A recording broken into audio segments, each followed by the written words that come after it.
আসসালামু আলাইকুম দর্শক।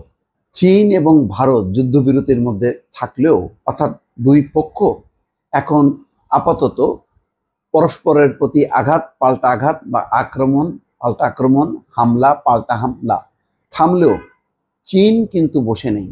চীন নতুন করে হানা দিয়েছে ভারতীয় সীমান্তে। শুধু সীমান্তে বলা যাবে না, একেবারে ভারতের অভ্যন্তরে অরুণাচল প্রদেশে চীনের কর্তৃত্ব আরো দৃঢ় করেছে। এমন খবরে ভারত চরমভাবে উদ্বিগ্ন হয়েছে। দর্শক, সেই খবর এবং বিশ্লেষণ নিয়ে আপনাদের সামনে আসছি। তার আগে আপনাদেরকে অনুরোধ করছি, যারা এখনো ভয়েস বাংলা চ্যানেলটি সাবস্ক্রাইব করেননি তারা অনুগ্রহ করে সাবস্ক্রাইব করে লাইক শেয়ার দিয়ে ভয়েস বাংলার সঙ্গেই থাকুন। আসুন কি খবর ভারতীয় গণমাধ্যমেই প্রকাশ পাচ্ছে, একটি শিরোনাম দিয়ে সেই খবরটি আপনাদের সামনে আনছি। নতুন নতুন নাম দিলেই সত্য বদলাবে না। ভারত পাকিস্তান দ্বন্দ্বের মধ্যেই অরুণাচল নিয়ে চীনের সক্রিয়তার নিন্দা নয়াদিল্লির। দর্শক, বুঝতে পারছেন, অরুণাচল প্রদেশের বিভিন্ন অংশের নতুন করে নামকরণ শুরু করেছে। এই প্রক্রিয়া আর আগেও করেছে এবং এটা অব্যাহতভাবে করে যাচ্ছে।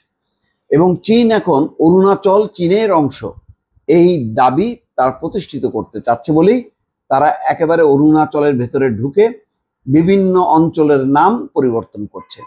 সেই কারণেই ভারত বলছে নতুন নতুন নাম দিলেই সত্য বদলাবে না। এবং চীন আরো তৎপর হলো কোন সময়, যখন ভারত এবং পাকিস্তানের মধ্যে একটি যুদ্ধ পরিস্থিতি বিরাজ করছে। সেই সময় চীন কিন্তু বসে থাকেনি। চীন তার যে দাবিকৃত অঞ্চল অরুণাচল, সেই অরুণাচলের ভেতরে ঢুকে পড়েছে। অথচ ভারত মনে করে অরুণাচল ভারতের একটা অবিচ্ছেদ্য অংশ। দর্শক, বুঝতে পারছেন, এখানে কিন্তু ভারত কাবু। পাকিস্তান যেমন দাবি করছে যে কাশ্মীর তাদের অংশ, আর ভারত বলছে যে কাশ্মীর ভারতের অবিচ্ছেদ্য অংশ। এই দাবিতে কিন্তু হামলা পাল্টা হামলা হয়। কিন্তু অরুণাচলের ভেতরে ঢুকে চীন যখন বিভিন্ন জায়গার নাম পরিবর্তন করে, তখন কিন্তু নয়াদিল্লি চুপ করে বসে থাকে। বলা হচ্ছে ভারত পাকিস্তান সংঘর্ষ বিরতির আবহে অরুণাচল প্রদেশ নিয়ে ফের সক্রিয় হয়েছে চীন। আর এবার ভারতের এই রাজ্যের উপর চীনের আধিপত্য বিস্তারের চেষ্টার নিন্দা করল নয়াদিল্লি। বেজিং এর অরুণাচল প্রদেশের কিছু অংশের নাম পরিবর্তনের চেষ্টার আরো একবার তীব্র প্রতিবাদ জানালো ভারত। চীনকে মনে করিয়ে দিল অরুণাচল প্রদেশ ভারতেরই একটি অবিচ্ছেদ্য অংশ। ভারতের বিদেশ মন্ত্রণালয় চীনের প্রচেষ্টাকে অকার্যকর বলে উড়িয়ে দিয়েছে। এক বিবৃতিতে তারা জানায়, আমরা লক্ষ্য করছি চীন ভারতের অরুণাচল প্রদেশের বিভিন্ন স্থানের নামকরণের জন্য নিরর্থক এবং অযৌক্তিক প্রচেষ্টা অব্যাহত রেখেছে। চীন কখনো অযৌক্তিক এবং নিরর্থক কোনো কাজ করে না। তারা খুব পরিকল্পিতভাবে এগোয় এবং তাদের পরিকল্পনা অনেকটাই নিখুঁত। পররাষ্ট্র মন্ত্রণালয়ের রণধীর জয়সওয়াল বলছে, আমাদের নীতিগত অবস্থানের সঙ্গে সামঞ্জস্য রেখে আমরা চীনের প্রচেষ্টাকে সম্পূর্ণভাবে প্রত্যাখ্যান করছি। নামকরণ করলেই যে অনস্বীকার্য বাস্তবতাকে পরিবর্তন করতে পারবে না। অরুণাচল ভারতেরই অংশ ছিল, আছে এবং সর্বদাই থাকবে। অরুণাচল তাদেরই অংশ বলে বহুদিন ধরেই দাবি করে আসছে চীন। ভারত এবং চীনের মধ্যে সংঘাতের অন্যতম কারণ হলো অরুণাচল। যেমন কাশ্মীর হচ্ছে এই সংঘাতের কারণ ভারত পাকিস্তানের, আর অরুণাচল হচ্ছে চীন এবং ভারতের মধ্যে সংঘর্ষের অন্যতম কারণ। কারণ দুই পক্ষই অরুণাচলকে নিজের বলে দাবি করছে। চীন প্রায়শই উত্তর পূর্ব ভারতের এই রাজ্যের বেশ কয়েকটি স্থানের নাম পরিবর্তন করে মানচিত্র প্রকাশ করে থাকে। গত বছরে চীন অরুণাচলের 30টি জায়গার নতুন নামের তালিকা প্রকাশ্যে এনেছিল, যদিও চীনের এই প্রচেষ্টা প্রত্যাখ্যান করে। অরুণাচলের ভৌগোলিক অবস্থান খুবই গুরুত্বপূর্ণ।